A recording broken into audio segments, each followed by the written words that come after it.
And good morning, Dog Nation. I'm Brandon Adams, and this is DawgNation Daily, the daily podcast for Georgia Bulldogs fans, presented by Kroger. I got a little long-winded in our first and 15 yesterday. We were a minute or two late starting across all platforms. Today, we made sure not to do that, and I believe we fired up right as the clock struck 10, which is about as close to absolutely perfectly on time as we're ever going to get. So that was a good thing to be able to see. We have a very fun show here coming up. I'm going to give you my official predictions on all the big games of the weekend.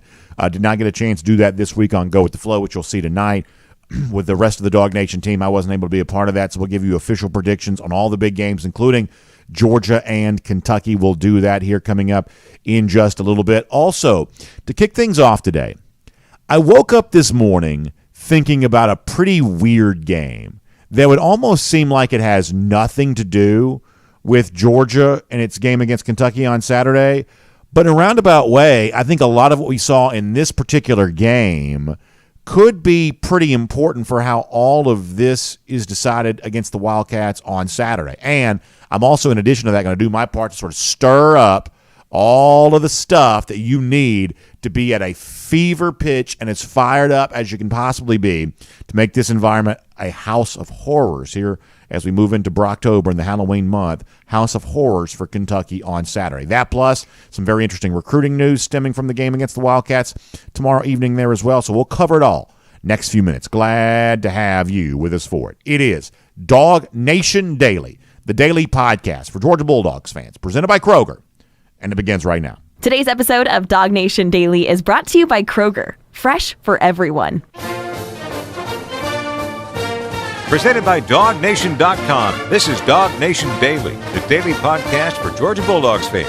Here's your host, Brandon Adams. I think the Georgia-Kentucky game essentially kind of comes down to three things. And two of those things, I think, were once on display for Georgia not all that long ago in the very recent past. And I think calling back on that, I think, is one of the things that really matters for Georgia in order to get this win on Kentucky on Saturday. And for the first time in a little while here, I think that Georgia's playing a game in the regular season that is in a little bit of doubt. I know a lot of folks a year ago were talking up Tennessee and expecting Tennessee to have the chance to win. But the truth is, I think on this show, and a lot of those of us around DawgNation actually thought that Tennessee was being inflated by a lot of media and college football talkers and things like that. And I think that Georgia went out there and validated that point last season. I expect Georgia to win on Saturday, but this is one of those games where, you're not going to hear me say, and Georgia's going to do this, and Georgia's going to do that, and Georgia's going to shut everybody up. I think there's a sense in which Georgia needs to play at its best on Saturday in order to earn the win against another team that's undefeated and a team that at least seems to be growing in its belief of itself. More on that coming up in a moment. Obviously, fans going to be crucial here. We'll definitely get there here coming up in a minute there too. But to set up what I think matters for Georgia against Kentucky on Saturday, let me go back to a kind of a weird game where I don't think you'd compare this game to the one Georgia's about to play to the one I'm about to mention in your mind necessarily. But for me, it was just kind of on my mind a lot. And it's the Orange Bowl win that Georgia got against Michigan. For whatever reason, I've had that game on my mind a lot here over the course of I wake up pretty early in the morning, start thinking about the show, things like that. And I've just been sort of thinking about that game a lot. And the reason why is I think a couple of things that Georgia had going for it in that game, I sort of think it needs to have going for it to again against Kentucky on Saturday. After all, we've been kind of having some fun with the idea of this being Brocktober, that Brock Bowers really, I think, emerged completely and fully as the best player in college football with his performance in the second half against Auburn last week. That game was in doubt. That game was up for grabs, and Bowers stood up, grabbed it, and took it and allowed Georgia to get the win. He propelled the Dogs to victory there that day, and he has gotten a lot of attention since then. And for the most part, we've been reveling in that attention. We've been having fun with that because we like to have fun when we possibly can around here. But that attention also creates a spotlight on him from the opponent side that Georgia's playing here on this particular Saturday. There was a clip we played earlier this week of Mark Stoops talking about just how good Brock Bowers is right now. Do we have that clip? Do we have the clip to play? Okay, we do have that clip. Mark Stoops, he had kind of a funny reaction this week about how good he thinks Brock Bowers is right now, and he's obviously being very complimentary, as coaches often are, of the opponents they're about to play. But there's a key takeaway from what Stoops said. Let you hear it one more time as a quick reminder. Absolute freak. Absolute freak. And I mean that in the most complimentary way. What a incredible player. You know, he's selfless, you could tell. You know, he's a complete player.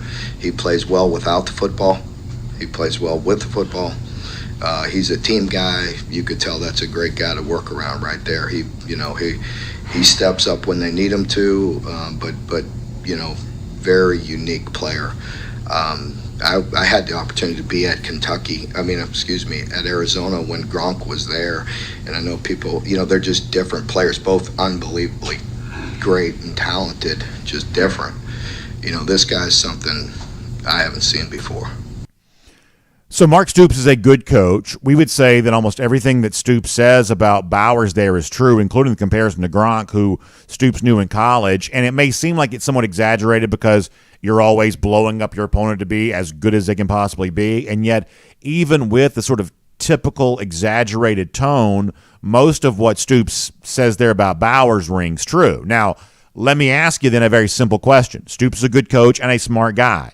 If he thinks all that stuff is true about Bowers, or even if he thinks all that stuff about Bowers is partially true, directionally true, how much do you think this Kentucky defense, Stoops, of course, being a defensive-minded coach, how much do you think this Kentucky defense this week has talked about what it's going to take to key on and stop Brock Bowers?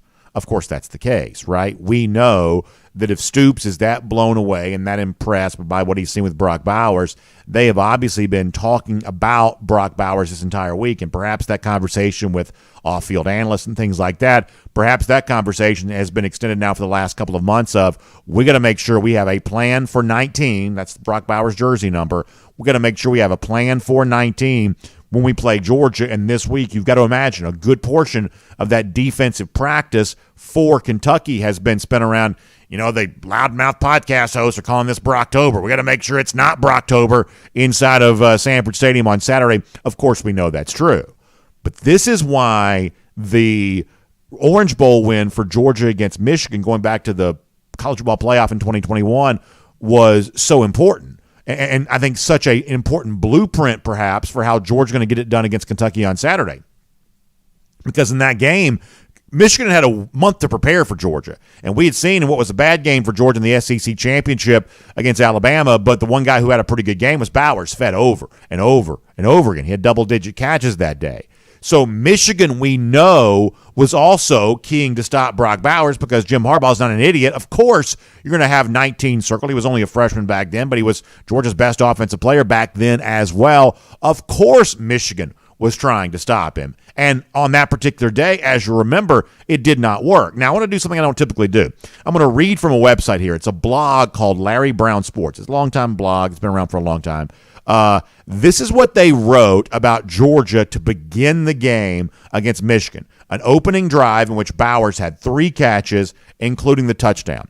This is what Georgia was able to do offensively that day against Michigan, despite the fact that we know, just common sense would tell you, that Michigan was trying to take away Brock Bowers. But here's how ineffective it was because of how smartly Georgia played. The writer here at Larry Brown Sports says, Georgia sure did its coaching homework in preparing for their college football playoff game against Michigan in the Orange Bowl on Friday. The Bulldogs went 80 yards on 7 plays on their opening drive to score a touchdown and take a 7-0 lead against the Wolverines. They completed 3 passes to tight end Brock Bowers on the drive, including the touchdown. So here's the point. That with Michigan saying, the one thing we're not going to do is let Brock Bowers beat us. We may lose 100-0, but we're not going to let Brock Bowers beat us, because any team would say that getting ready to play Georgia. And, you know, on the first drive, demoralizing as it was, Georgia hit Brock 3 times, including wide open on a touchdown.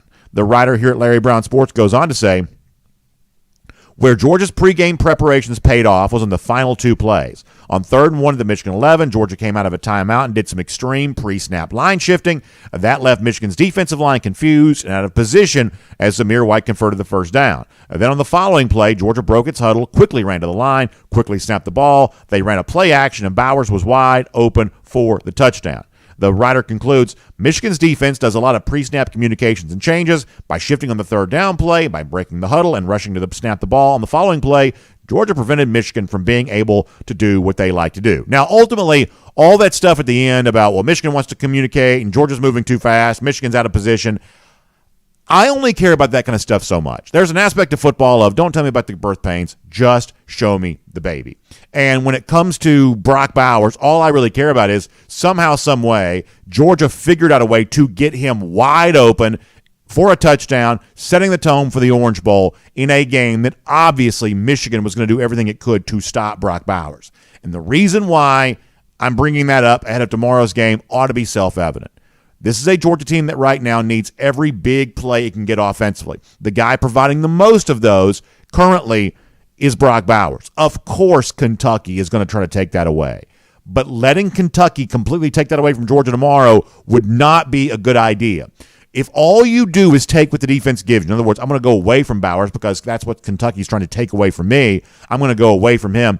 If all you do is take what the defense gives you, then all you're going to have is what the defense wants you to have. And so Georgia's got to replicate against Kentucky on Saturday what it did against Michigan in the Orange Bowl at the end of the 2021 season. They've got to get the ball to Bowers even when the opposing defense knows that that's what they're going to do. Now, another point about that game against Michigan, like I said, weirdly, it was on my mind a lot this morning as kind of a template or a blueprint for how you win this game against Kentucky on Saturday. There was something after that game that Kirby Smart was very open about. That, given the fact that Georgia was coming off of a loss and that Michigan was getting a lot of praise, where have you heard that before? Michigan maybe unduly being praised. But given the chatter for the month leading up to the game, once Georgia got the win, Kirby Smart was more than happy to say, this is a team that went out and played with a chip on its shoulder. He used that phrase in particular. In fact, as a way of maybe kind of describing the mindset and the psyche for Georgia this particular Saturday night, let's go back and hear Kirby from Miami after Georgia had beaten Michigan and perhaps the extra level of motivation that Georgia had for that game. There's a little chip on the shoulder of the defensive guys. I mean, their offensive coordinators, the Royals Award over Coach Lanning, who we think did a hell of a job, and their offensive line, Joe Moore Award, and you know what? There's somebody that made that decision that's a lot smarter than me, but we got a hell of an offensive line too. And our guys played with a chip on their shoulder tonight, as DK did on defense, and all the defensive guys did, and they were kind of backed up by a great offensive effort. You've perhaps heard me say before that sometimes I think we have a tendency to overrate the role that emotion and motivation plays and how games are decided on the field. I think sometimes we exaggerate that. I think coaches are more comfortable talking about that part of it than they are the coaching strategy and decision part of it. And I think, therefore, sometimes the conversation veers in that direction more than it possibly should. And yet on Saturday, every little advantage for Georgia is certainly welcome. And if this is a Georgia team that has found success in the past when playing with a chip on its shoulder, maybe right now Georgia's got that chip on its shoulder here once again. We do know this is a team that's still ranked number one, but it seems like there's a little bit of shopping in the minds of a lot of the tastemakers of, well, what happens if Texas beats Oklahoma? And look at Florida State, what they've done. And Michigan's undefeated, and they're winning all their games easy and whatever else. It seems like there's a little shopping right now for maybe someone other than Georgia to be viewed as college football's best team. And there has been, I believe, somewhat reasonable, but nonetheless existent, there has been some criticism of Georgia, some skepticism of Georgia. They haven't been as dominant on defense. If Georgia play with a chip on its shoulder against Michigan, do they have the freedom and the opportunity to play with a chip on their shoulder again when it comes to this Kentucky game there on Saturday, with a lot of folks saying, I'm not sure this team can stop the run? When was the last time we ever said that about Georgia, if ever? And given what Kentucky just did to Florida, and given the fact that Georgia gave up 200 on the ground against Auburn, there are a lot of folks who are wondering, can Georgia stop the run against Kentucky? Well, if there was ever a breeding ground for Georgia to once again have a chip on its shoulder, it would seem like this Saturday. You heard Smart say they've used that mindset before, and perhaps cultivating that mindset again for tomorrow night, perhaps that makes some sense. Now, finally, let me give you this.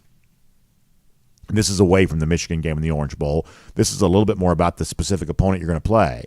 While sometimes I think the role that emotion and motivation plays on the part of the players can be overstated, I do not believe that's overstated when it comes to fans.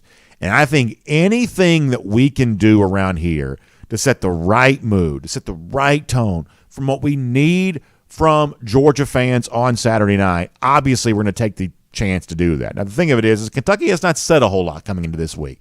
They're going to try to tiptoe quietly into Sanford Stadium. They don't want to make this environment any tougher than it already is. But around here, we do save receipts.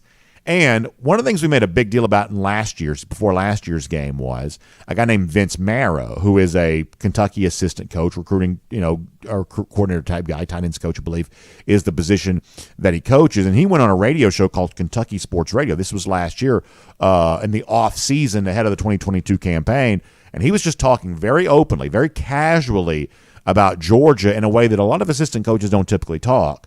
And they really felt like the game in 2021 where they had to march down the field in the last possession of the game just to avoid having the spread covered against them.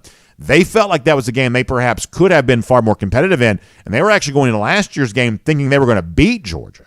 So we're trying to do everything we can to set the right mood, the right tone for this particular game on Saturday. So let's go back to a year ago. Vince Marrow is a Kentucky assistant coach on a radio program up there called Kentucky Sports Radio. This is the level of cockiness behind the scenes that apparently Kentucky has when it looks at Georgia. This ought to get you fired up. Let's hear this again. We've heard it before. You have said that in order for Kentucky to do what you want to do, the next step is beating Georgia. But what will it take for this program to take that next step to beat Georgia? So, I don't know if you remember 18, we were not ready for that game when it was CBS. And you could tell early. I mean, we fought hard, but you could tell it wasn't going to be there. Yeah. But when we played them last year and went down there, I'm telling you, our guys went in. We were not. It was not. We really thought we would win that game. And two plays go differently. You're in it. The drop that they kept showing on the draft coverage, right. and he's a great player. So I'm not crushing him at all. But that little screen pass to Rodriguez, Fortner missed a block on that. And if he had hit that block, Rodriguez was going to score. But I don't think y'all remember. We had 3 field goals blocked. Wandale drops the touchdown pass. That's right. We did have 3 field goals. And then we missed the field goal on that, and then we had 2 more field goals blocked. So we lost 30-17. I'm just telling you, if we picked that fumble up the one they said was that fumble, hurt, yes. That's a different game because now they only up by 3 and we going into halftime. We physically thought, and Kirby even said it, when they keep asking me all these media days, he said, they keep saying about Kentucky, he said, are you guys serious? He said, that's one of our toughest games every year. You talk to our players. So a couple things there. First of all, they didn't lose 30-17. They lost 30-13. They had to score in the final play of the game just to make it 13. So there are some facts here that are probably not quite fully well established there by Vince Marrow. But let me also remind you, this is not a fan. This is not a caller to a radio program. This is not a message board poster. This is one of Kentucky's coaches saying, oh, listen, Kirby Smart knows we're tougher than they are. Kirby Smart knows that's their toughest game every year. Kirby Smart knows this. Kirby Smart knows that. That's what he's saying. So Kentucky may not be saying anything publicly right now. They may not be talking trash and saying whatever. They may be trying to tiptoe their way into Sanford Stadium. But that's what one of their own coaches said last year on the record, live on the radio, getting ready for the 2022 season, knowing they're going to host Georgia and Lexington. You remember he went on to say, we didn't play this for you. He went on to talk about how cold it was going to be, which it was. He did get that part right. And how Kentucky was going to be ready for Georgia and ambush them there in the cold, which they did not do. Georgia didn't play that well, but they still, obviously won the game. That was the level of confidence that Kentucky had last year, and privately behind the scenes, you would be led to believe that's still the same level of confidence they have right now, even though they're not currently saying it publicly. So if you're a Georgia fan, I am intentionally trolling you right now. I am stirring the pot and doing everything I can. We need you loud. Now, I believe you will be. I think Kirby Smart knows that too. The cool thing about Kirby is he is more than happy to give full credit to the fans for the atmosphere they helped create. We've been waiting a long time for a night game, SEC, ranked opponent on the other side, perhaps a chance for Georgia to show the chip on its shoulder that Smart has described them having in the past. Brocktober beginning in full measure here. I think the stage is set for something really, really fun. I'll admit, I think this game is competitive. I think Kentucky's going to play hard. But I also believe that Georgia's going to play harder. I believe that Georgia's going to play better. And I believe that Georgia's going to win. But it needs everything it can to its advantage, including a very loud crowd with very long memories of the trash that Kentucky coaches have talked in the past. Whatever it takes to stir you up, let's get ready for an incredible, incredible atmosphere on Saturday night. My name's Brandon Adams, and this is DawgNation Daily, daily podcast for Georgia Bulldogs fans, presented today by Kroger. Brocktober, ready to go tomorrow. We are excited about that. Georgia and Kentucky, and of course, glad to have you with us for the program today. Live on video, 10 a.m. across all platforms, 9:45, 1st and 15, DawgNation.com, DawgNation app, 10 a.m. After that, as we said before, everywhere else on video, radio, Athens Sports Radio, 960 The Ref, podcast, all across the various podcast platforms. I believe we kind of jumped the gun on there being a podcast problem. Doesn't appear to be a podcast problem now. So to all of you who always give us heads up on that, I appreciate that. And obviously, we really work as hard as we can to deliver this show on as many different platforms as possible. So thank you for your information when it's perhaps not working out like it should. But it seems like we're all good on that for now, which is really, really good. All right, let's now tell you about our friends at Kroger who make today's show possible. And how about this? A Georgia-themed version of Kroger Chef Jr. here for the month of October. This is really cool. Obviously, you know what Kroger Chef Jr. is by now. You've heard me talk about this plenty before. The guided kids cooking experience. And for the month of October, getting a chance to make a UGA cookie. This is amazing. So it's tomorrow at select Kroger locations and then again on October 21st there as well.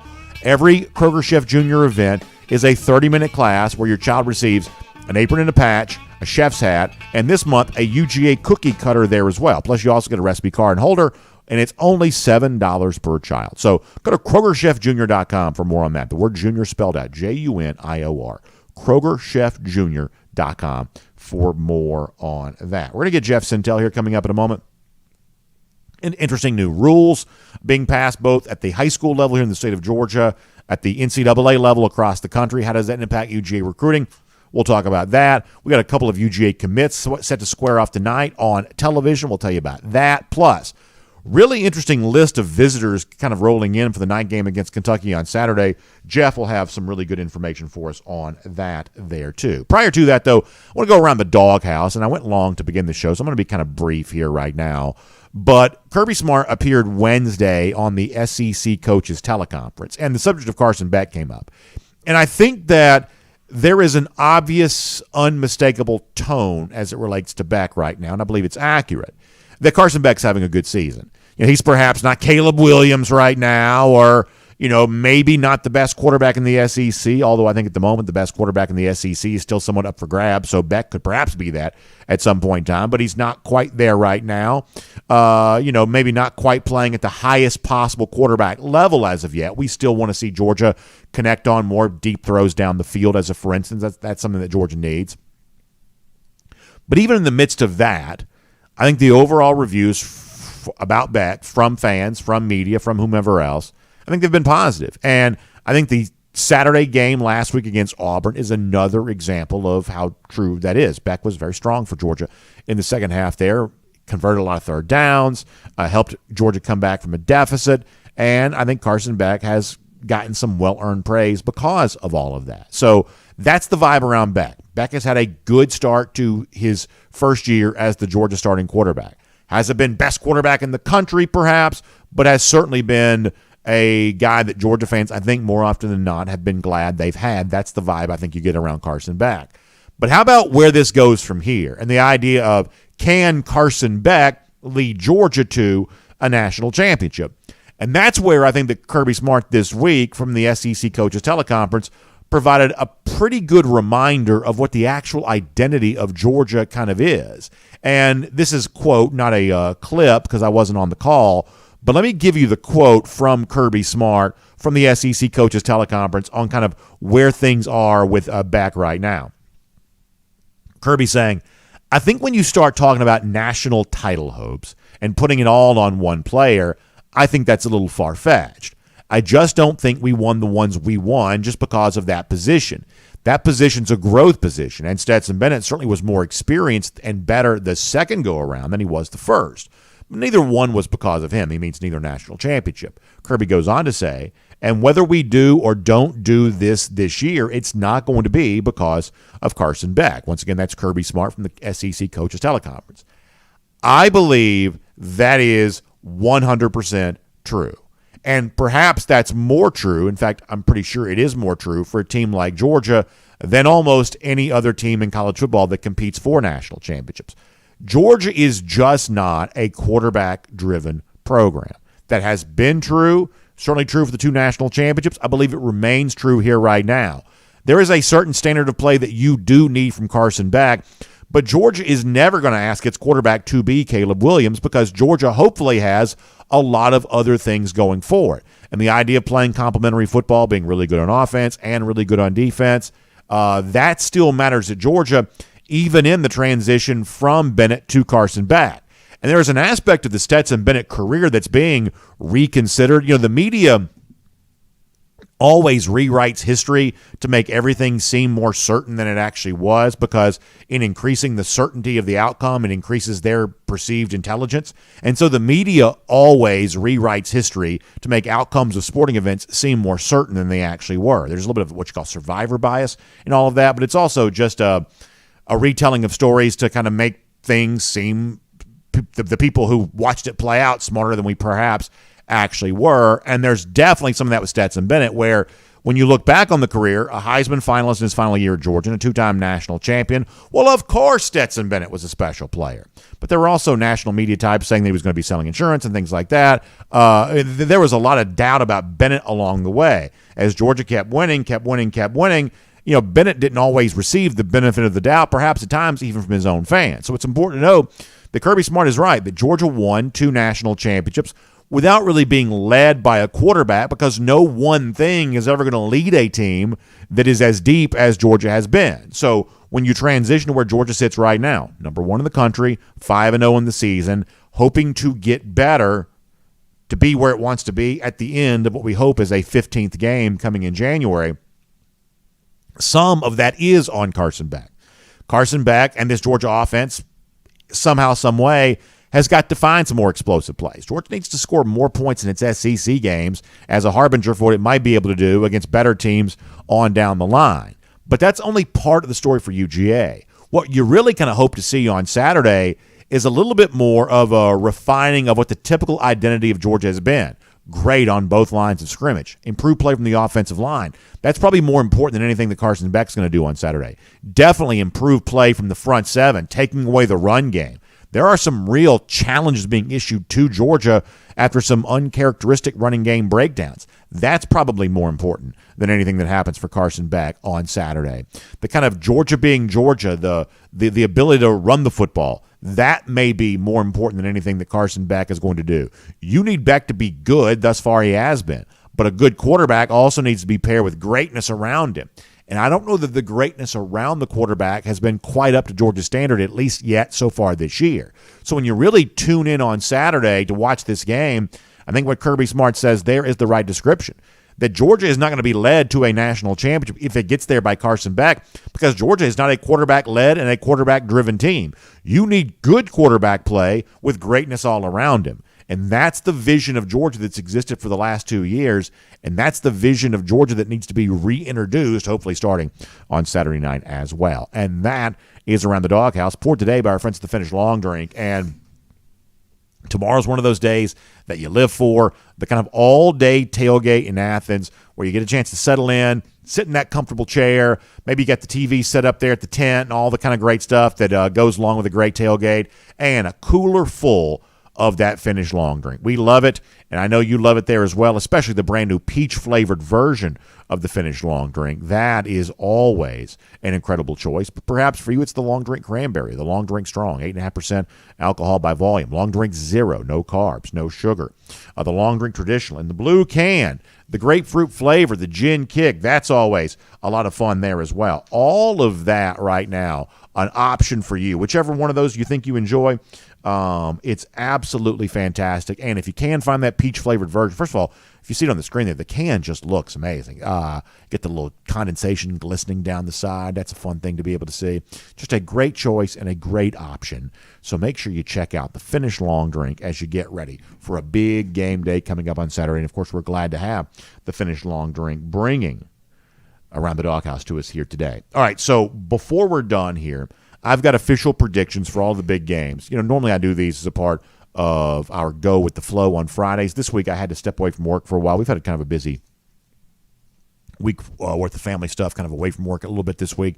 So that caused me to miss Go with the Flow on Friday for the Friday night airing of that broadcast. But I'll give you my official picks on that coming up here in just a moment. Also, prior to that as well, a lot to discuss as it relates to UGA recruiting, including pretty impressive list of visitors expected to be on hand for the Saturday night game against Kentucky, as you would expect. So let's talk about all of that right now as we welcome in Jeff Sintel here on DawgNation Daily today, presented by Kroger. From Athens and across the SEC or wherever the recruiting trail may lead, here's a DawgNation.com insider. So very, very interesting goings-on in Athens on Saturday night. Obviously, Georgia hoping to get a big win on the field, but the great atmosphere, the night star, the hype around the game also creates a long list of attendees expected to be on hand as well. And, Jeff, I want to start with you on that today, if you don't mind. Some interest around, the fact that Ellis Robinson, I believe, is going to be back there again. You've also got some 2025s of note who are going to be there too. So why don't we just sort of jump in and let you kind of take this where you want to go with it to begin here about a chance to have the marquee home game. Kirby likes this as a weapon in the Georgia recruiting arsenal. What does it provide for Georgia, and who do they get a chance to impress based on the early chatter that's out there right now? Yeah, Brandon, good morning, everybody. It's a wonderful Friday.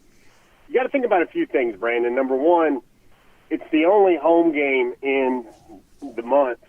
There's the bye week, there's the Vanderbilt game, and then you go to the wonderful cocktail party in Jacksonville. So if you want to see Georgia this month, this is what you got to do. And I think this is a good point of the year where a lot of programs are in their buys. They have the off week where right on the halfway point of the season, everybody usually maybe 20-30% of high school teams are celebrating a bye or choosing a bye right in the median of their season.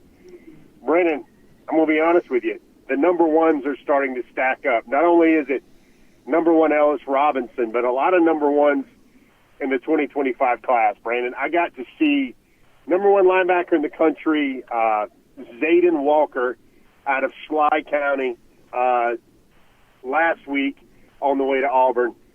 Spectacular, 6'3", 220, supreme athlete, real long. I think some of the recruiting services has him as like 6'1".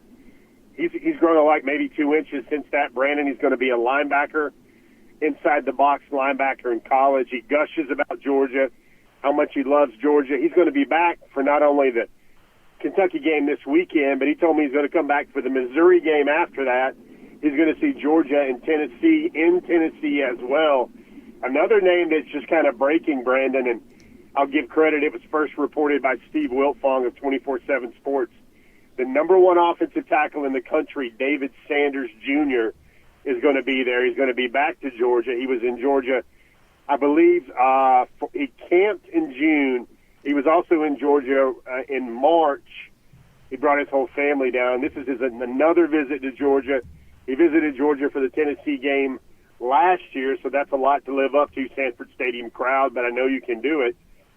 He's really one of those prototype players, number one tackle in the country. If you want to say anything about him, maybe he needs to put on some more weight. That's maybe one scouting concern. And also you have the number one quarterback in the country, Ellis Robinson, the fourth. Two other guys I must mention, otherwise I'll have to do about 20 gassers or 50 BA burpees afterward.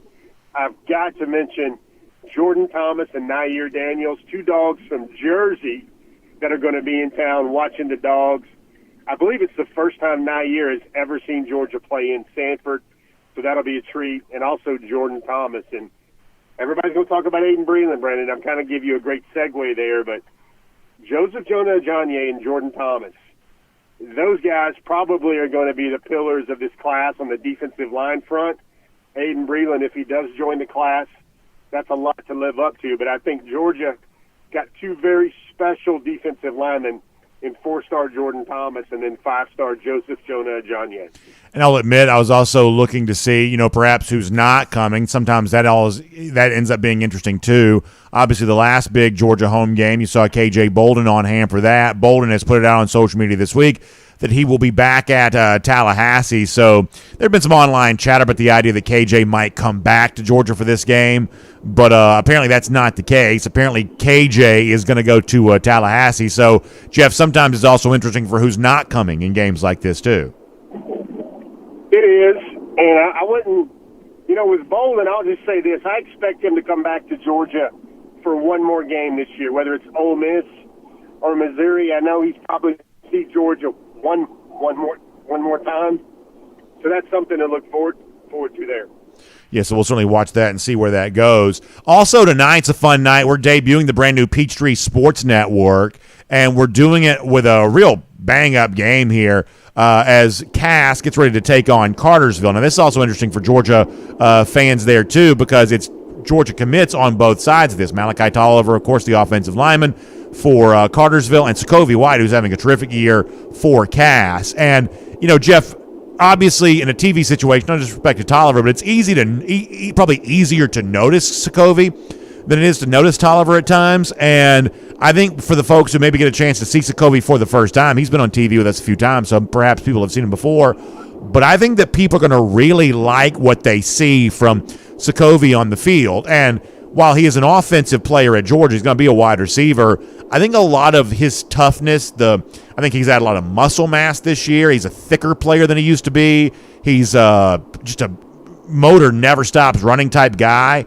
I think you see a lot of that on defense. It's almost to me the opposite of Keely Ringo. To me, you could tell how good of a cornerback Keely Ringo is going to be at Georgia because of how well he played offense in high school. He just showed some athleticism.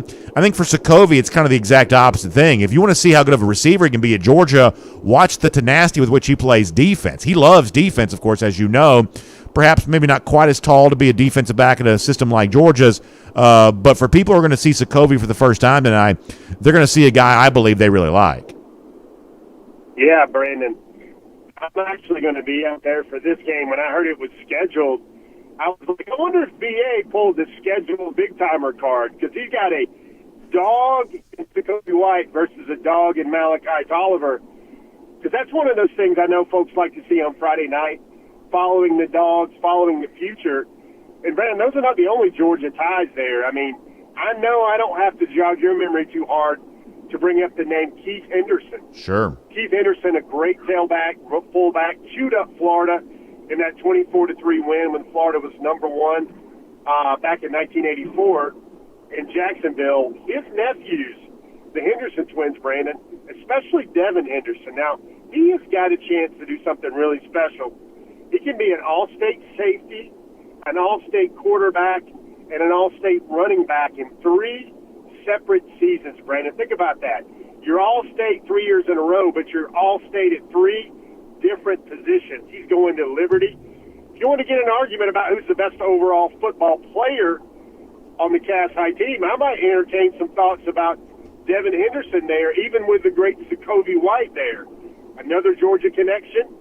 Former Georgia offensive lineman Steve Gates is the head coach of Cass High School in a game where I don't think Cass has beaten Cartersville since 2007, and that's when Sokovie White told me he believes he was 3 years old the last time Cass beat Cartersville. That's going to be a really good one, but keep your eyes peeled for Sokovie White. You know, they call him Hollywood around Cass High School. He's got a tattoo, Hollywood on one of his thighs. Superior playmaker. If you want to look at a guy that can be that slot receiver, playmaker, go up and get it, great vertical leap. Sokovie White's going to make some more dog fans tonight by watching the Peachtree Sports Network. And I know you've got a really fun story coming, or I should say an interesting story, probably a better way to say that, coming up on Sokovie White here in the future. And there's been a lot written about him lately about, you know, this is a guy who I think checks a lot of the boxes for Georgia from that kind of leadership standpoint. The guy that has really overcome, tons of odds to kind of be where he is right now. His coach, Steve Gates, who also has his own ties to Georgia, has certainly talked plenty about that. There's been a lot written about Sokovie here over the course of the last week or so. Just really an amazing young man who I think brings an incredible backstory with him when he arrives as a part of this 2024 class for Georgia.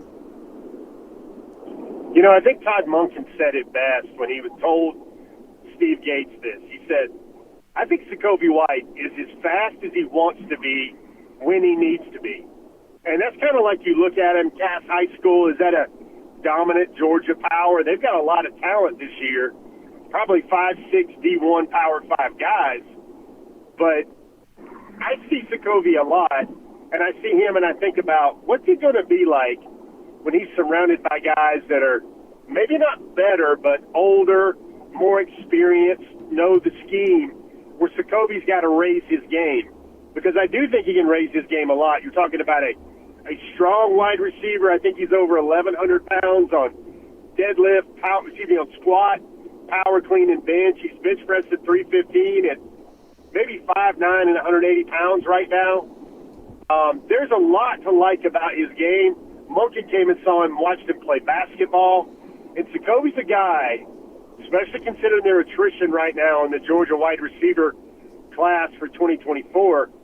He says when he's committed, he means it. It means something in his family to be committed. He told me this week, when I give a man my word, that's it. That's my word.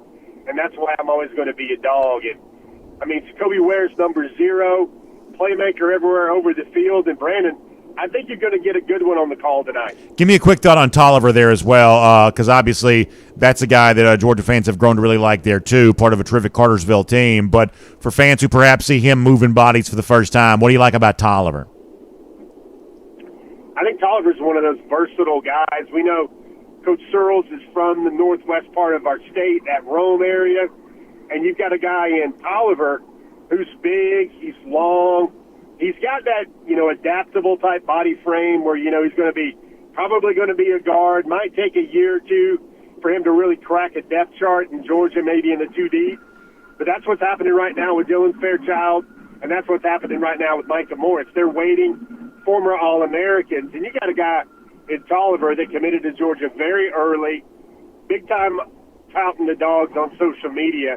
And it'll really make for an interesting contest. I asked Jacoby this week, and I said, I guess you guys are going to be brothers at Georgia, but you're going to be enemies for about 48 minutes on Friday night. Jacoby kind of laughed, and he said, yep, that's how it's going to be. I want to finish with this, Jeff. Obviously, this week kind of interesting in terms of some new rules being introduced, some of that at the NCAA level, but I want to start here at the state of Georgia level, particularly with the new NIL, kind of situation in place for Georgia high school athletes. Of course, on the one hand, it seems like only a small number of athletes perhaps get a chance to take advantage of this. But this is also Georgia putting a little bit more of an aggressive policy in place than a lot of the neighboring states have. Florida doesn't have this yet. Alabama doesn't have this. Texas doesn't even have this. And yet Georgia kind of stepping out into the forefront here and giving high school athletes in the state a chance to cash in, something they have not previously been able to do.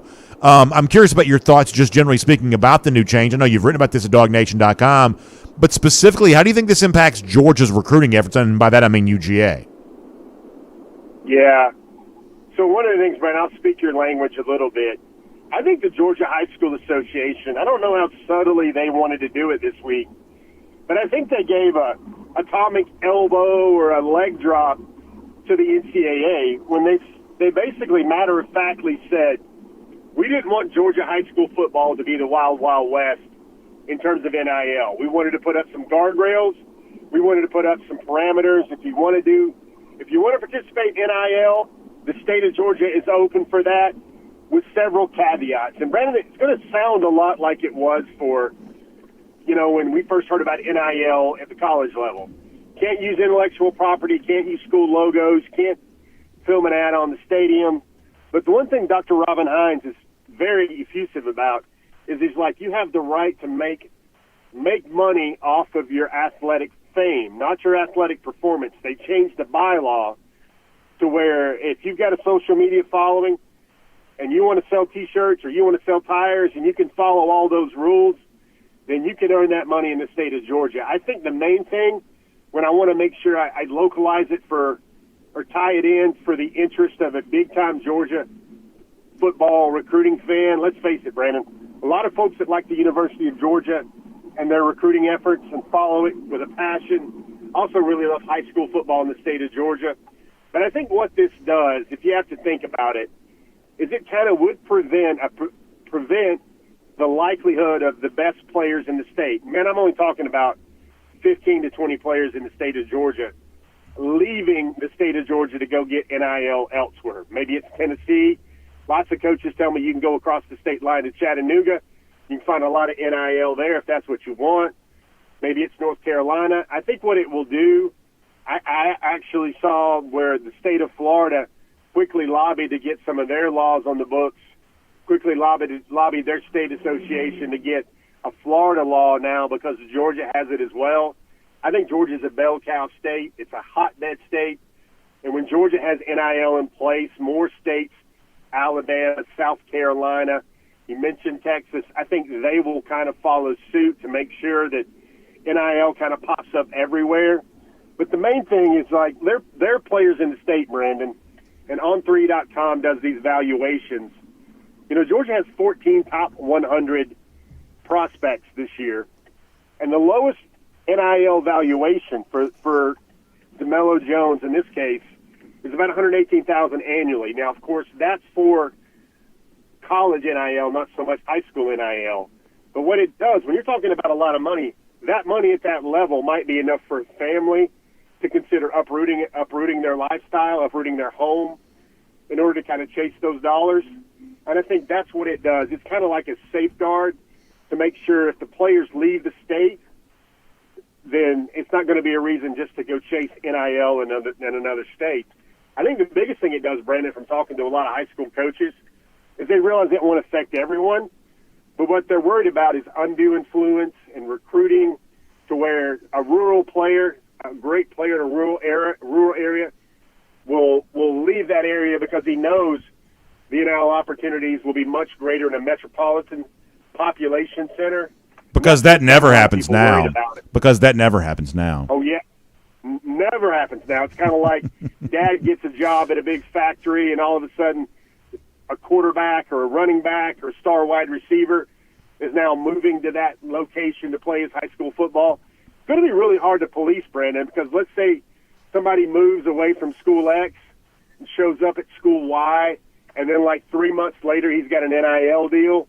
Or you know as well as I do, Brandon, you can have an NIL deal and basically send out 2 Instagram posts and 1 tweet, and that could qualify for it as well. And the timing on those are not very strict at all, but it's just something that had to be done because they didn't want the lawlessness and they didn't want a lot of things going unchecked in the state of Georgia when it comes to NIL. Very quick before we let you go here, the other thing coming from the NCAA is, and I guess this is more just sort of fun for fans to know than anything else, is the old photo shoots are gone now. So alternate jerseys, white uniforms, red pants, all the stuff we've gotten used to seeing recruits wearing. I guess the NCAA is banning the photo shoots now. I'm going to be a little bit sad. I know it's probably good for the programs not to have photographers on retainer and on standby at all times, but I'm going to miss some of these alternate uniforms we always see the recruits wearing. It's gotten to be kind of a source of content, but I guess we're not going to have that anymore.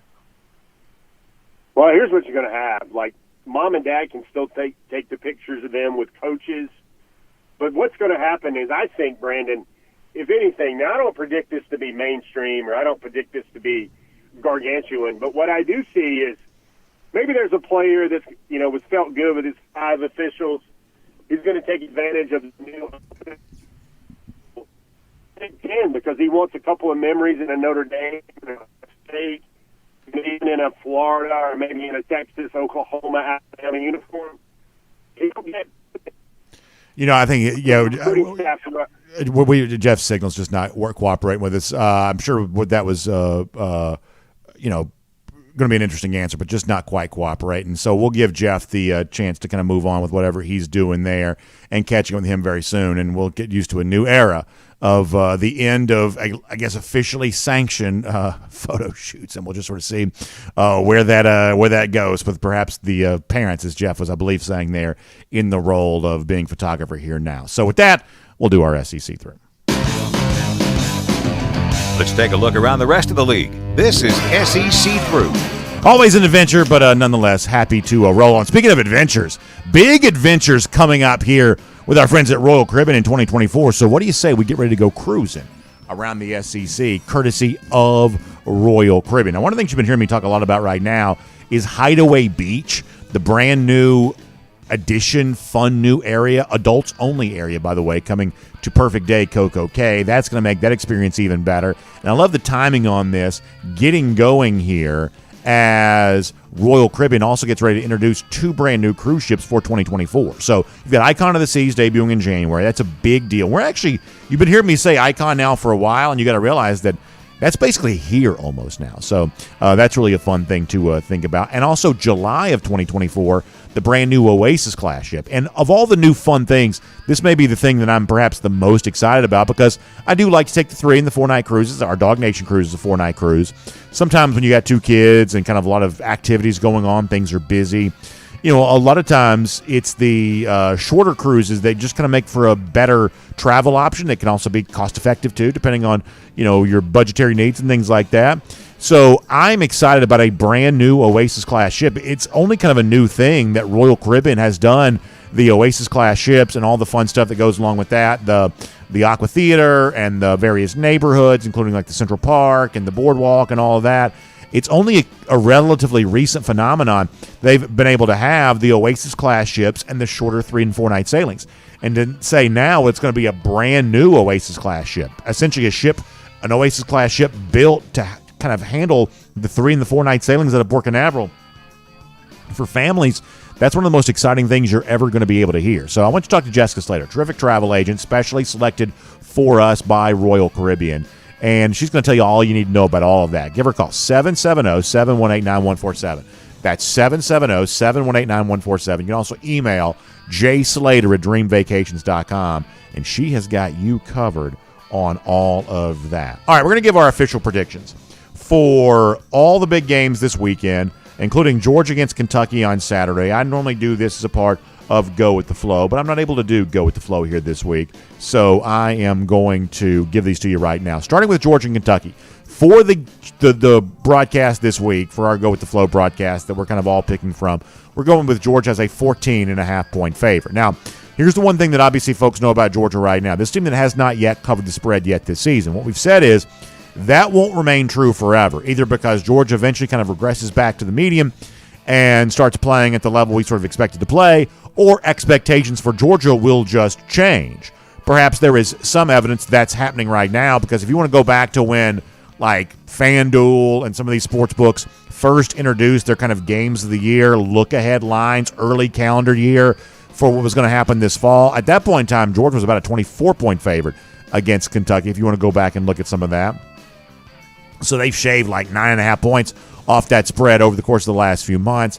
The truth is that's not completely unheard of, because there's a very big difference in the sort of low-limit bets they'll take on an early look-ahead line and what they'll actually take the week of a game. A little bit of a difference sometimes in some of that, but you also see a little bit of a downgraded expectation for Georgia just on the basis of that spread.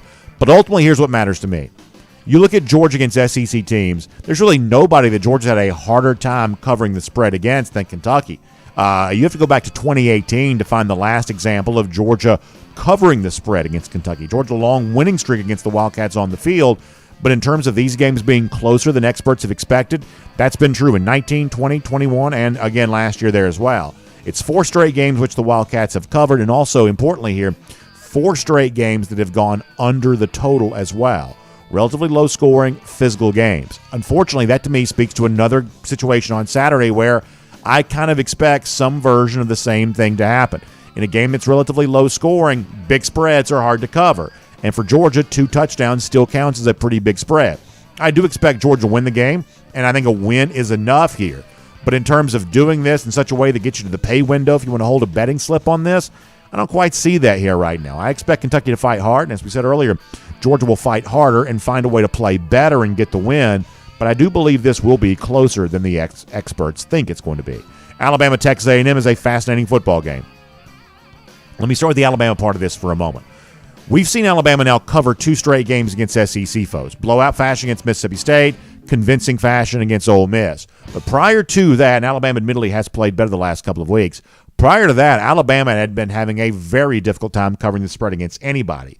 In its 10 previous games, prior to the game against Ole Miss and Mississippi State we just referenced, in its 10 previous games before that, Alabama only covered the spread in 2 of those games. So this is an Alabama team that has not been playing up to expectations lately. We saw them, clearly be outclassed against Texas, struggled against South Florida, and they have righted the ship seemingly the last couple of weeks with Jalen Milroe now settled in at quarterback, and Alabama kind of building an offense that's a little bit more suited to what he does well. But it's actually the other side to me that's the little bit of a story here. We have talked a good bit lately about the Texas A&M wide receivers. There is a lot about A&M that sort of looks like what you're used to seeing in Alabama.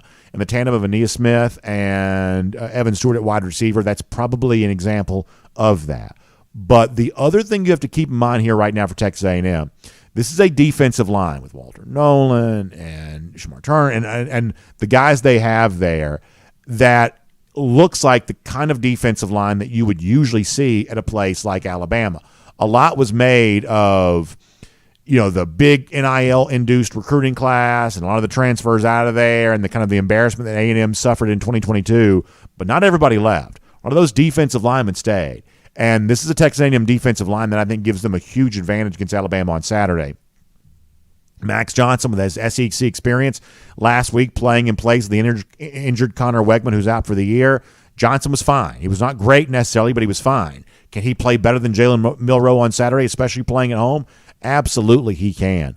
I believe this is a game that Texas A&M wins. I do. And it's always, scary kind of putting your faith in a team like A&M that's let you down so many times before. Of course, that's true.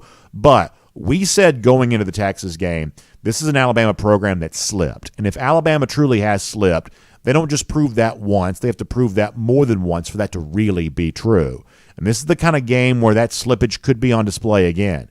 A&M may leave Saturday as a truly legitimate contender in the SEC West. In fact, I believe that it will. LSU against Missouri.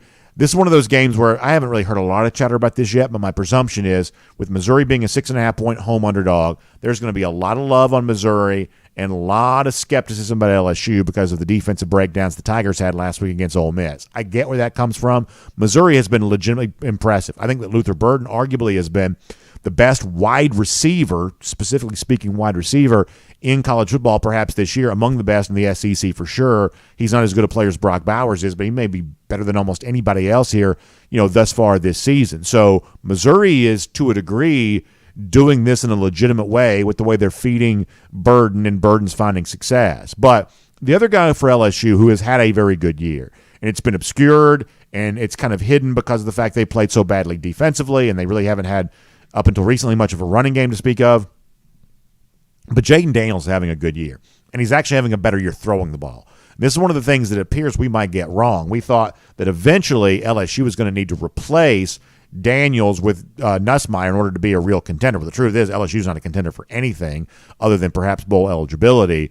Certainly bowl eligibility, but they're not contending for any kind of SEC West crown or anything like that, we don't think. But Daniels right now has proven to be the kind of quarterback there's no need to replace, no need to move off of at all. And I think that Daniels is a difference maker for LSU on Saturday. Favorite of a touchdown on the road, that's a dangerous spot for LSU to be. But I like Daniels to help them get that done there. I'll take LSU one final moment here of avoiding embarrassment by beating a Missouri team that may be due for a loss. I'll take LSU minus the 6.5 on the road, admittedly a dangerous spot. Arkansas, Ole Miss. Ole Miss 11.5-point favorite. A little bit hard to get up emotionally for this game after the wild back and forth against LSU last week. Unfortunately, though, I think Arkansas has got some real problems. I do. This is a team that's just struggling. They've taken some losses that were heartbreaking. The BYU, where you had the big lead, had the lead against LSU. And then when you can't get it going again in a rivalry situation like last week against Texas A&M, unfortunately, this may be an Arkansas team that the wheels are starting to come off for. I would typically not back Ole Miss in this spot, but I can't back Arkansas right now. This is just not the same team that it was a couple of years ago, unfortunately. I'll take Ole Miss minus the 11.5 right there. Big number to lay, but Arkansas is a complete stay away from me here right now. Texas is a 6.5-point favorite against Oklahoma in the State Fair, Red River shootout. So far, Texas is every bit looking the part of what we said, a college football playoff team. I think that Quinn Ewers could leave Saturday as the front runner perhaps for the Heisman Trophy, perhaps the chief competition for Brock Bowers, if you will. But there is an aspect of which it almost certainly can't be easy all year long for Texas.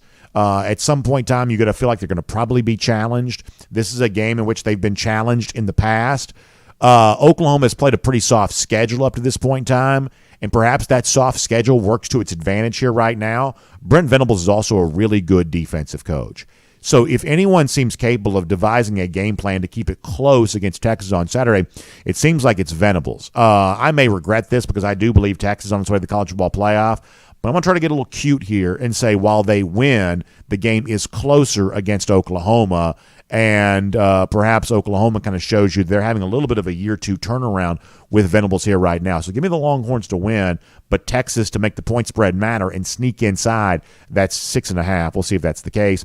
And then finally, I'll give you Louisville plus 6.5 hosting Notre Dame. I'll take the Cardinals freshly into the top 25 as a home underdog there in that spot. We'll make that cruising around the SEC courtesy of Royal Caribbean. And, of course, make sure you check out the rest of the Dog Nation team's picks tonight on Go With The Flow right here on these Dog Nation video channels. Let me also tell you about my friends at Mr. Rooter here for a moment, because they offer something really interesting for you right now. It's called whole home water filtration. You can also get draining, cleaning, and repair, water heaters, and so much more from our friends at Mr. Rooter.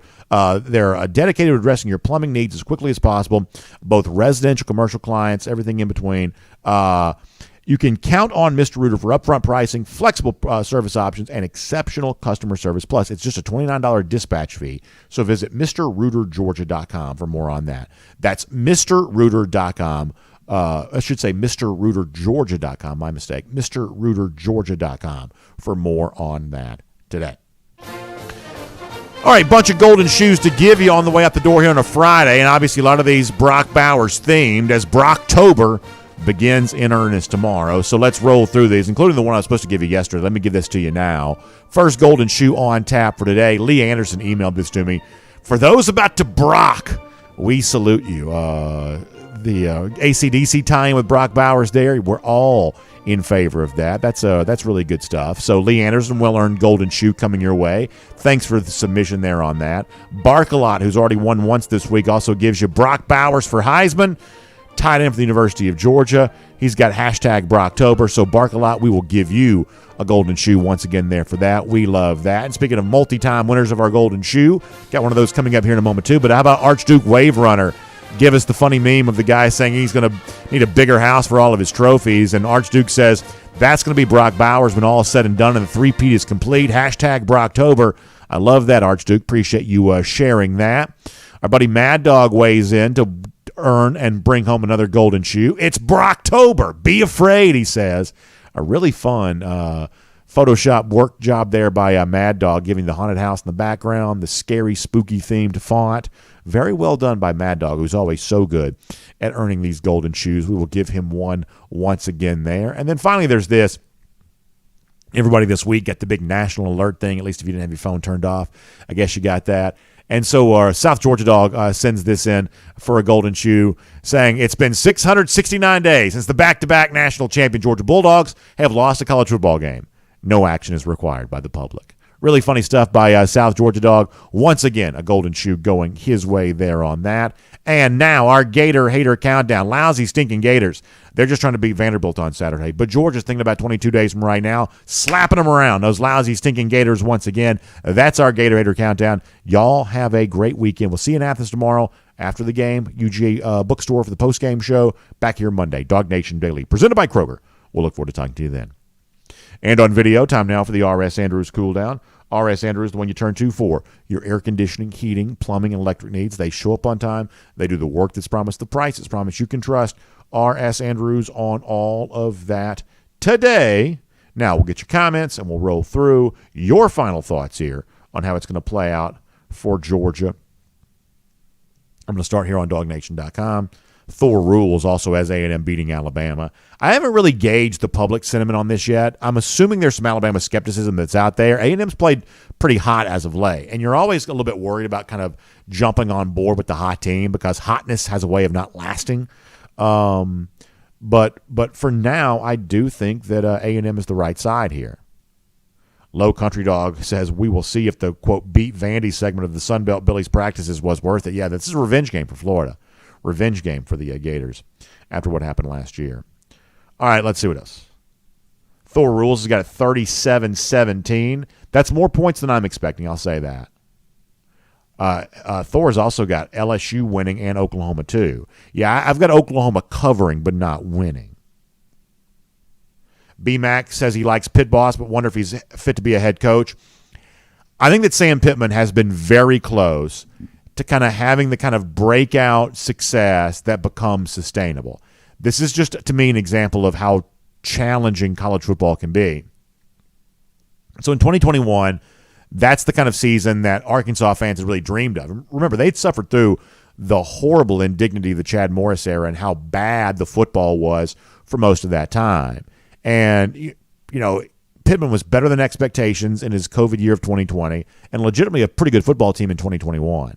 But you look at some of the stuff that happened last year. These kind of close-ish games just slipped away. And the A&M game from last year is one that always kind of sticks out to me. That's the one where KJ Jefferson tries to stick the ball over the goal line.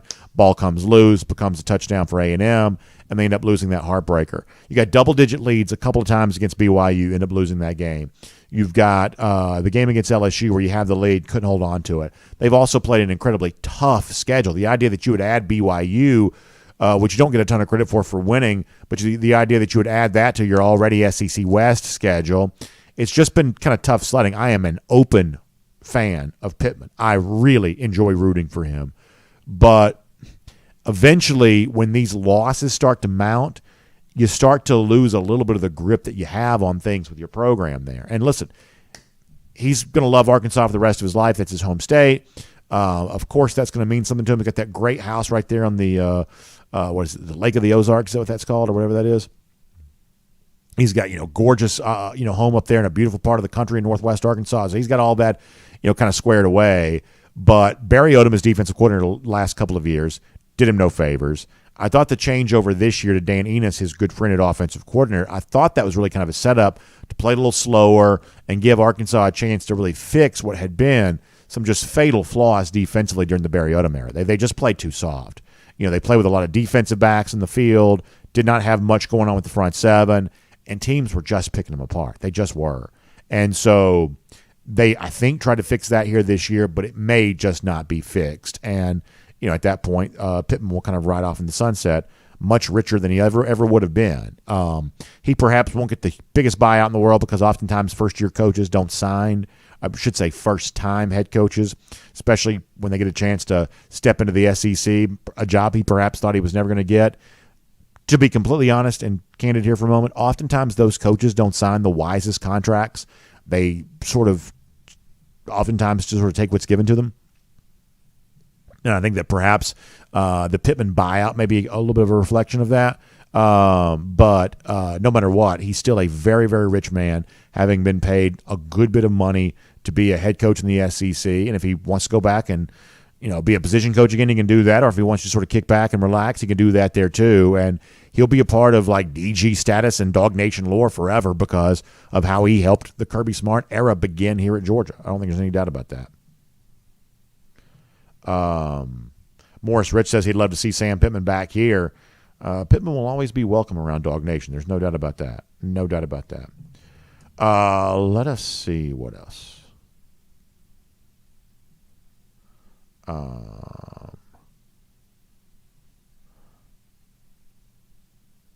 Frank Patterson said he could be an analyst in Athens any day he wanted to. That's exactly right.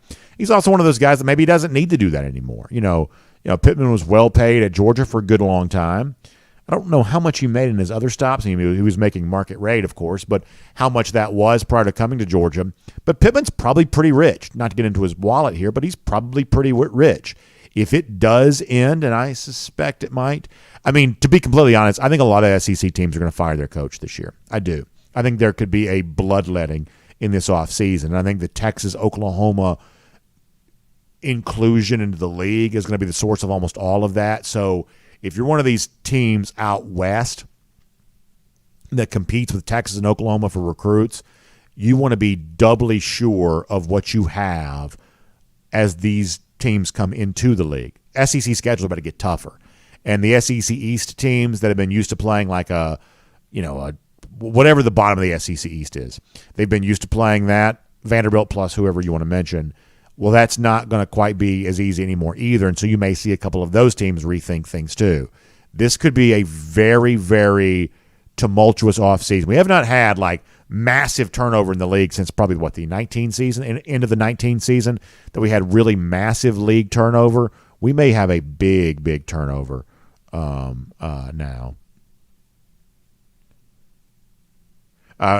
So as other people are mentioning, you can still do the photo shoots with the official visits, and I guess to a certain extent, the official visits are somewhat unlimited, so there'll still be those photo shoots, just not the unofficial photo shoots, which probably takes a little bit of stress off of the support staff that's always going to be on guard and on standby for stuff like that. All right, let's see what else.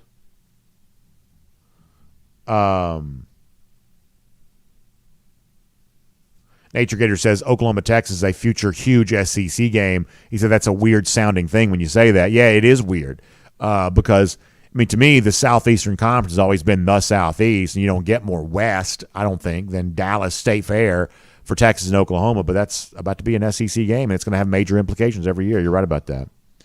Let's see what else.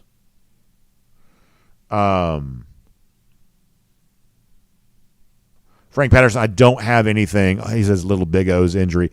Roderick Robinson, I'm guessing, it took me a second to figure out what you're talking about, but Roderick Robinson, I'm guessing, is probably still pretty banged up. If I had to guess, that's probably the case there.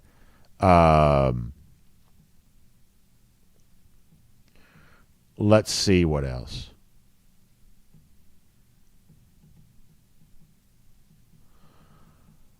Doghouse Lawn Care, the doctors just came around with great news. Looks like I'll be watching Georgia versus Kentucky from home tomorrow night with our baby girl for the very first time. Doghouse, incredible news, exciting news. So happy to hear that. Congratulations. We've had a few of these announcements in the chat here the last little bit, so that is always great stuff. We love hearing about those wonderful pieces of news. Good Georgia family, bunch of good dog fans, and a family that's now gotten a little bit larger. So that's awesome to hear. Great, great stuff. Paul Moon wondering if Justin Williams can kind of step in and earn some playing time right away. Very good player indeed. That will be worth watching. Foster Moss says, is the SEC the only league with neutral site games? Let me think about this for a moment, because you're about to have State Fair in Texas. You've had Jerry World for Arkansas A&M, but I believe eventually that's going to go away. Georgia, Florida appears like it's not going away anytime soon based on the recent chatter. Other neutral site games. I mean, obviously, the Texas-Oklahoma has been neutral site for a long time. Is there anything else that's yearly neutral site? Is that it? I can't think of anything right now. Perhaps there is, but I can't think of it. It's a really good question. Really good question. Let me go to Facebook here for a moment.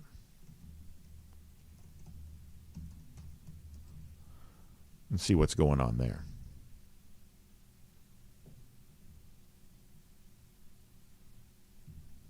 All right, on Facebook. Johnny Prescott says, give me Bowers at tight end for my Brock and Roll fantasy team. Yeah, I like him to score a touchdown tomorrow at least, Johnny. I like that. William Camacho says he's been a classic rock connoisseur my whole entire life. So let's continue the Brock and Roll. No, I like that too, William. And I kind of blanked a little bit on the Golden Shoe when we had the AC/DC reference, because who is the lead singer for AC/DC? I believe yesterday was his birthday, I heard. Is it Bon Scott? Is that his name? I always get the musicians confused. Is it Bon Scott? Is that the lead singer for AC/DC? I believe yesterday was his birthday. Yeah, thank you very much. I knew somebody would have a better example for me.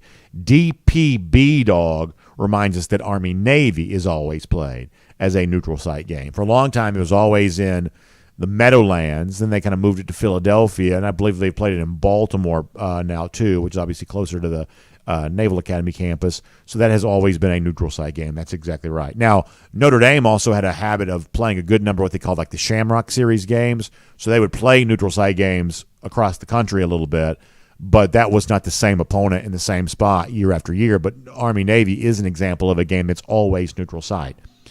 It's Brian Johnson. Okay, so maybe yesterday was Brian. Thank you, Steve. So, and I did know that the one-time lead singer for AC/DC had died, but I couldn't remember the name. So it's Brian Johnson. I believe Brian Johnson's birthday was yesterday. Yeah, Steve, thank you. So yeah, Bon Scott died, and that's what Back in Black is about, right? It's like a tribute song to Bon Scott, right? That's what Back in Black is about, right? Jennifer Stevenson Fleming, by the way, good to see Jennifer in the comments section here. That's a name we hadn't seen for a while. I don't think it's going to be as close as we all think. I think the Dogs are going to go prove a point. Boy, I hope that's the case. Obviously, a minute ago I did take Kentucky versus the points, but as you all know, I would be more than happy to be wrong about that. And David Faulkner does confirm it was Brian Johnson's birthday yesterday. Winfred Steinspring, also another name I'm glad to see in the comments section today, saying that Kendall Milton can really help the offense. Yeah, tomorrow would be a great day for Kendall Milton. That'd be wonderful. That'd be wonderful. Steve Shaffini says 1980 for Back in Black, their best album. Yeah, I listen to a lot of like AC/DC when I'm like doing like the elliptical, because believe it or not, I know you can't really tell by my physique, but I actually do try to exercise. And I feel like AC/DC music goes great when you're on the elliptical. Like every song AC/DC has the nice like bouncy drum, thing. Just all very just really straightforward, just conventional rock music. Really fun to work out to. I listen to a lot of AC/DC when I'm doing that. Steve saw them in the Meadowlands in '88. Never seen them there. April Van Giesen has seen AC/DC, though. Awesome concert, too. That's awesome to hear. Yeah, I've never seen them, but I'd like to. I don't go to a lot of concerts anymore, but I used to go to a lot of concerts when I was younger, before I had kids. Did a lot of things before I had kids, just to be honest. See, I knew Jay Shipes took a shot at me. Says BA works out. I know it's hard for you to tell. Believe it or not, I do try to exercise here a little bit. For Nature Gator also mentioning something we talked about in the First and 15 today, the passing of Dick Butkus. Kind of a cool tie-in, and somebody shared this on social media yesterday. Butkus talking about Roquan Smith after Roquan won the award named after Butkus in 2017. I'm a little too young to have seen Dick Butkus play to have any kind of memory of that, but he was a very big cultural figure in the 80s when I was a child and becoming a sports fan, things like that, on a lot of TV commercials, was a sitcom actor and things like that, I guess movies too. Really had kind of a second life as a very funny comedic actor. Certainly a guy who could certainly fill comedic roles, a really interesting figure, and a guy just sort of known for his toughness. There's a certain idea of like football and I guess the 60s, 70s, maybe mostly 70s, that just sort of feels like Dick Butkus. I mean, he sort of feels like the big embodiment of all of that. When you think about a guy who played his college at Illinois, Chicago Bear, he may be as tied to one state as any athlete ever possibly could be. And obviously for a Bears franchise, other than the 85 season, has not really had a lot to celebrate in my lifetime. The legendary figures have had extra memory for that very beloved fan base. Somebody told me something really interesting one time, that in Chicago, you've got, of the sports fans in the city, you've got some people who cheer for the Cubs, some people who cheer for the White Sox. A lot of that seems to be dependent on where you live, north side, south side. You perhaps heard that. In the wintertime, you've got some people who perhaps gravitate towards hockey, the Blackhawks, some people who perhaps gravitate towards the NBA, the Bulls. So you've got in a big city, third largest city in America, very divided sports fan base. But the Bears are the one team that everybody cheers for. So the White Sox, the Cubs fans come together, the hockey folks, the basketball folks come together, and everybody cheers for the Bears. And which I think is kind of an interesting way to look at that in a very sporting city like what Chicago is. And because Chicago has not had a lot of contemporary success, their heroes have always had an extra level of legendary status, Butkus being one of those. I guess was also spoken about last night that Butkus and Gale Sayers were taken with back-to-back picks in the whatever NFL draft, 65, does that sound right? That's amazing, too. Army Dog Charlie says that Wrigley Field was really cool. Yeah, when all those Georgia fans were there in 2017, amazing. I've been lucky enough to be at Wrigley Field a few times. It really is worth it. It really is worth it. MG says I must never listen to AC/DC if I say that I listen to that while I'm working out. See, I knew you got to take shots at me. I knew you got to do that. I probably deserve that. Cassie Turner mentioning that the Bears did surprise last night. That's right. I don't know what's more surprising. They now fell asleep before the game was over, but the fact they won, but they also scored more than 30 points last night for a Chicago team that had just gotten kind of embarrassed by the awful Denver Broncos. That's a pretty surprising performance. That's exactly right. Exactly right. Skylar Thomas says that I'm absolutely right that Chicago is his second home, so there you go on that. Good stuff. Paul Moon says, are the Fields to Atlanta rumors true? Yeah, I don't know. I mean, and I have to say, I don't know what to make of Justin right now. I've always been a fan of Justin's, and I think he's had some nice moments with the Bears. I think he's been hamstrung by a horrible organization, but it seems like Justin has kind of played a little bit of a role in his own struggles, to be completely honest. Seems like that's probably the case. The thing with Atlanta at quarterback is just really weird. This is a team that went all in 2 off seasons ago on Deshaun Watson when that seemed like a really, really problematic thing to do. Now, I don't know what's true and what's not. All I know is just what the vibe was, the chatter was. And it was a very weird time to be all in on Deshaun Watson, but apparently the Falcons were. And then when you have the opportunity to go after Lamar Jackson, who was unsatisfied in Baltimore, apparently Atlanta didn't make an offer for him at all. And so there are a lot of Falcons fans would have liked to have had Lamar Jackson here. And so therefore they have kind of used that to kind of turn their ire now on Desmond Ridder, who is clearly not getting it done. And the thing that I'll always be really frustrated about as a Falcons fan is that the stuff that Atlanta's finding out about Ridder right now, they could have found out a year ago, but Arthur Smith just didn't want to do it. Now, I suspect coaches like to preach patience with quarterbacks and things like that because they are kind of also speaking into existence the idea of patience with themselves. That the clock is ticking on Arthur Smith. At some point in time, you got to be better. If you're the Falcons and Arthur Smith has the obligation to be better in this particular spot, at some point in time, that just sort of has to happen. But as long as you're patient with a quarterback, or now we got to get a new quarterback, now we got to be patient with him, as long as that's what's going on, then the kind of speaking past the sell idea is that Smith's going to be here to kind of oversee all of this. And so I believe that's sometimes why you get a little extra level of patience with certain quarterbacks. But it's important to find out what you have at quarterback because that's the most important position in the NFL.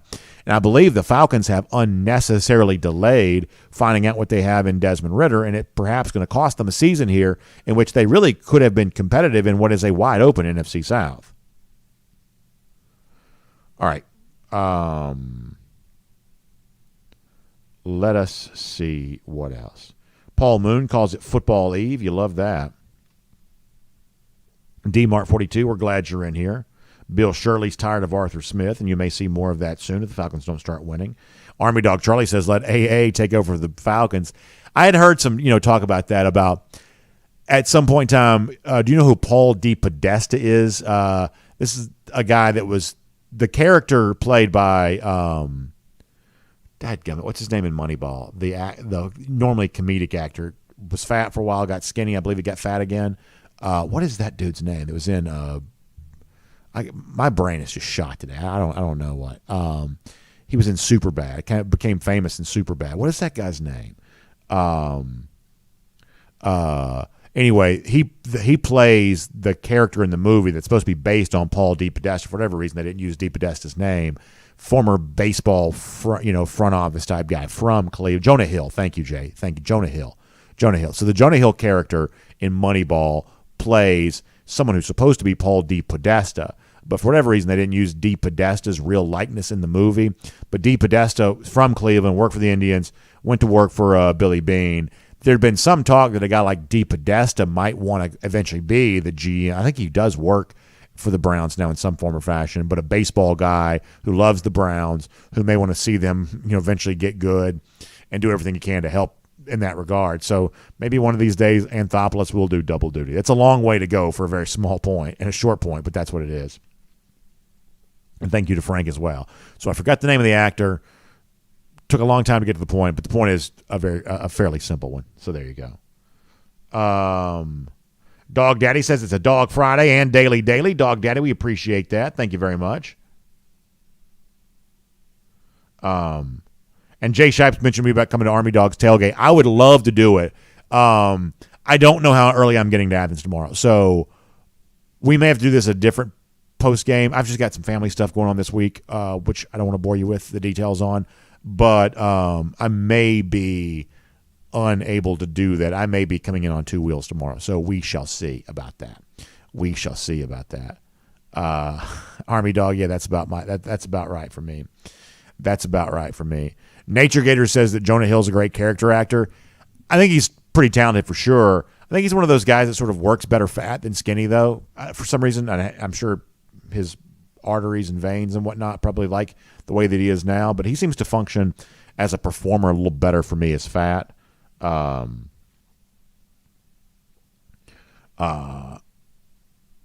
says that Buckus was even born in Chicago, so there you go on that. Also, a lot of folks give me the Jonah Hill name. I don't know why that just left me. Morris Rich says when they double up on Brock, they still won't stop him, but it will also open up others. That's what you hope, anyway. That is certainly what you're hoping for. Low Country Dog says the best neutral site game is Ryan Day versus his gray beard played at the Kroger Pharmacy Department. Low Country, that is very funny. That is very funny. So I've had a couple of pop culture errors, and I guess looking back in the comments in our cool down today, I confused Brian Johnson with Bon Scott. Bon Scott's been dead since almost before I was born. I also forgot the name of Jonah Hill. So we are apparently not firing on all cylinders today. Richard D says, Bullard and Ladd returned to the field last week. Who have you heard could return from injury for this week? I guess the best, most hopeful example of that may be Kendall Milton. That may be the case. DT says that Gale Sayers and Nick Chubb have very similar career stats. Sayers, though, has a lot of return yards. Yeah, you hope. I mean, obviously one of the things that was the hallmark of Sayers was it was a little bit shorter career than you would like for it to have been. Obviously just looking back and reading about that, you hope for Nick Chubb that he's going to have many more years to set many more statistical feats. Steve Schaffini says that Jonah Hill is better fat, much like Orson Welles. So there you go on that. All right, let's see what else. David Hoke says, you're a brain shot. Welcome to the club, BA. Yeah, I think we're all right there together on that. Steve Schaffini says, does anybody want Zach Wilson? Yeah. Whatever quarterback issues the Falcons have, the Jets would probably see and raise you there on that. William Camacho checking out. William, we'll see you tomorrow. Good stuff. Let's see what else. Bill Sanders checking out too. All right, we got to get ready to go. Good stuff, everybody. Y'all, we'll see you tomorrow. And we've had great post-game show calls the last 2 weeks. Really, really strong. Let's keep it going tomorrow. It's going to be late, so do some caffeine or whatever you need to do to be ready to go on that. We'll be live, second floor of the UGA bookstore. Fun day, reacting to what we think is going to be a good and satisfying, solid Georgia win against a tough team that quietly probably feels like they got some confidence here, even though they don't want to say it too loud for everybody else to hear. So we'll talk about that with you then, and then back here on Monday for DawgNation Daily presented by Kroger. Also, big thanks, R.S. Andrews, bringing the R.S. Andrews cool down to you. Air conditioning, heating, plumbing, electric needs. If your water heater goes out, in many cases, R.S. Andrews can replace it for you the same day. Just make sure you find them online at rsandrews.com. That's the kind of service they provide. Story after story, they've been delivering smiles, and they can deliver a smile for you. So find them online at rsandrews.com for more on that. Y'all have a great day. See you tomorrow on DawgNation Postgame Show from the UGA Bookstore. Back here Monday, DawgNation Daily, presented by Kroger. We'll look forward to talking to you then.